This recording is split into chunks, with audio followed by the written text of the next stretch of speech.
আসসালামু আলাইকুম, সবাই কেমন আছেন? চলে আসলাম আবার একটি ছোট্ট ব্লগ নিয়ে। তো আজকের ব্লগটা রাত থেকে শুরু করেছি। তো এটা হচ্ছে বুড়িগুলো আমি পরিষ্কার করে তারপরে হলুদ দিয়ে সেদ্ধ করে রেখে দিয়েছিলাম ফ্রিজে। তো এটা নামিয়ে নিলাম, আজকে রান্না করব আর কি। তো বুড়ি তো আমাদের ঘরের প্রত্যেকেই প্রচুর পছন্দ আর কি, প্রচুর। আর বিশেষ করে আমার বড় মেয়ের। আর এখানে আমি ভুঁড়িগুলাই হয়ে যাওয়ার পরে ভালো মতো ধুয়ে নিয়েছি, ছুটে গিয়েছে পরে। তারপরে গরম পানিতে আবার সেদ্ধ করব। তো প্রসেসিংটা খেয়াল করবেন যে ভুঁড়ি অনেকে আছে গন্ধ লাগে, এর জন্য খেতে চায় না। তো প্রসেসিং খেয়াল করলে এভাবে রান্না করলে আর গন্ধটা থাকবে না। তো এখানে আমি ভুঁড়িটা তো গরম পানিতে দিয়েছি, সেদ্ধ করব। তো আমি বলক যখন আসবে তখন আমি আসলে এখানে সোডা ইউজ করেছি, খাবারের সোডা। সেটা আমি দেখাতে ভুলে গিয়েছিলাম, আমি ভয়েসে বলে দিলাম। তো খাবারের সোডাটা দিয়ে সেদ্ধ করলে উগ্র যে একটা গন্ধ থাকে ওইটা চলে যাবে। আর আমার সেদ্ধ হয়ে গিয়েছে।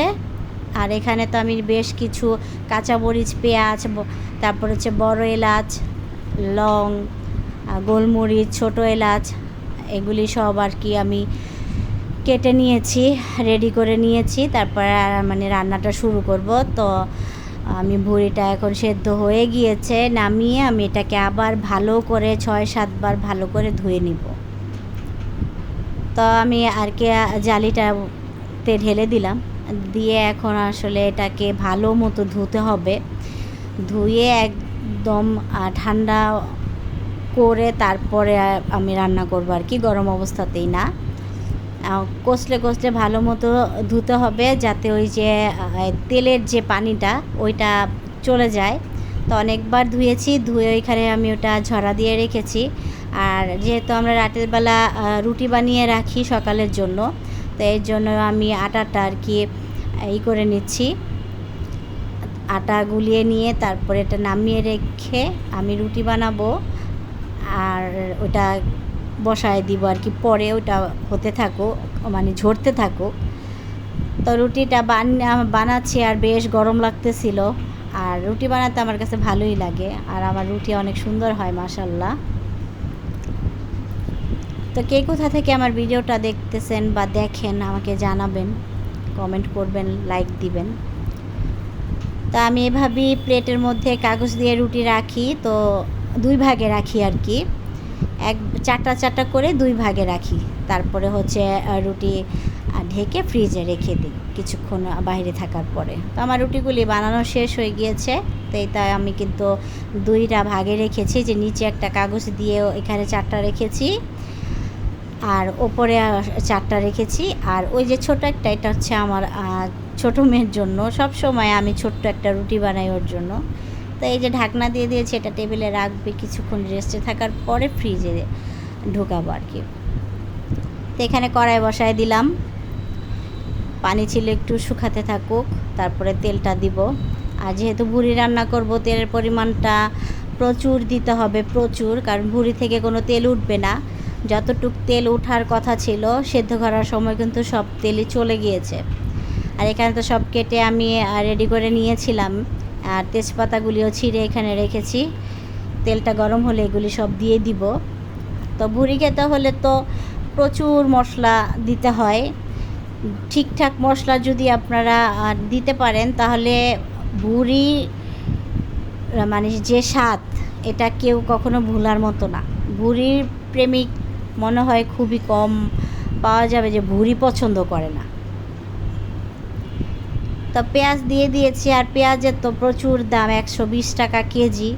তারপরও খেতে যেহেতু হয়। আর এখানে আমি জিরা আর হচ্ছে একটা হাফ আর কি জয়ফল বেটে নিয়েছি আর কি। তো এখানে পেঁয়াজ ভাজা হোক, তারপরে আস্তে আস্তে সব মশলাগুলাই দিব। আর আমি কিন্তু মশলাটা আসলে 2 ভাগে দিয়েছি, কষানোর সময় দিয়েছি, আবার পরে কিন্তু দিয়েছি, ওইটা আর দেখাই নাই। তো এখানে আমি দিয়ে দিচ্ছি হচ্ছে অনেকটাই আদা রসুন। যেহেতু ভুঁড়ি আছে ওইখানে, দেখতে মনে হচ্ছে কম, কিন্তু অনেকখানি আছে, প্রায় 3 কেজির মতো আছে। তো ওই পরিমাণ অনুযায়ী আমি আর কি আদা রসুন দিয়ে দিলাম। এখানে কোনো টমেটো ইউজ করব না। আর আদা রসুনটা দিয়ে আমি আর কি একটু নেড়ে চেড়ে ভেজে নিব। তো ওই পাশ দিয়ে হয়তো আমি কিছু করছিলাম, এর জন্য আমার ক্যামেরাটা মনে হয় সরে গিয়েছে। তা যাই হোক, আদা রসুন দিয়ে দিলাম পরিমাণ মতো, একটু ভেজে তারপরে হচ্ছে এখানে আর কি পানিটা দিব। তা পানিটাও দিয়ে দিলাম, মশলাটা পানিটা একটু বেশি দিছি। আর মশলা কষানো হবে, ভালো মতো না কষালে হবে না, তাই তো দিয়ে দিলাম হচ্ছে হলুদ, মরিচ, ধনিয়া সব কিছুই দিব। তো আমি কিন্তু রাতের বেলা এটা একদম ফুললি রান্না করে রেখেছি, একদম মাখা মাখা অবস্থাতেই রেখে দিয়েছি। সকালবেলা এটাকে আবার আমি ভালো মতো বাকি প্রসেসিংটা শেষ করেছি। তো সব মশলা দিয়ে দিয়েছি, আর এখানে দিচ্ছি হচ্ছে জিরা বাটা, আর জিরার সাথে আর কি অর্ধেক জয়ফল বাটা আছে। তো জয়ত্রীটা আমি দিব হচ্ছে আরও পরে। তো মশলা ভালো মতো কষানো হয়ে গিয়েছে, এখন ভুঁড়িগুলা দিয়ে দিলাম।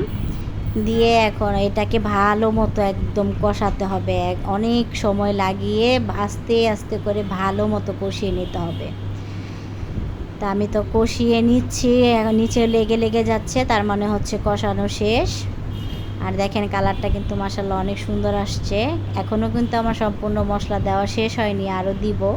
আর কিছু সিক্রেট মশলা তো আমার থাকেই, সেটা আমি ক্যামেরাতে কখনোই দেখাই না।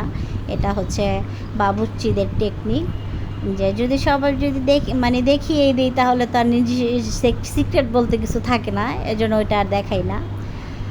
তো আমার কষানো হয়ে গেছে, আমি কিন্তু গরম পানি করে রেখেছিলাম, এটা আমি দিয়ে দিলাম। এখন একদম ফুল জালে আর কি বলক এনে তারপর একদম ডিম করে দিব। তো অনেকে আছে 3 দিন জাল দিয়ে আর কি ভুঁড়িটা রেডি করেন, আর আমি দেখেন এক রাতের মধ্যেই ভুঁড়ি কমপ্লিট করে ফেলেছি রেঁধে।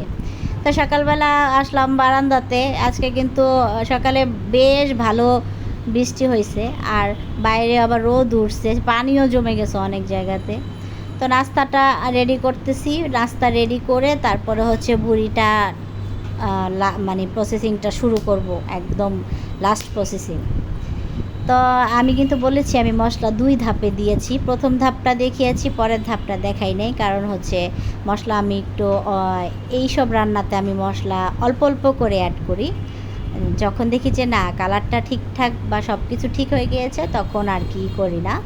তো যেহেতু ভুঁড়ি মশলা একটু বেশিই দিতে হয়, এর জন্য আর কি আমি 2 বারই দিয়েছি। তো দেখেন আমি ভুঁড়িটা কিন্তু বসিয়ে দিয়েছি, আর এখন কিন্তু আমার সম্পূর্ণই কমপ্লিট হয়ে গিয়েছে।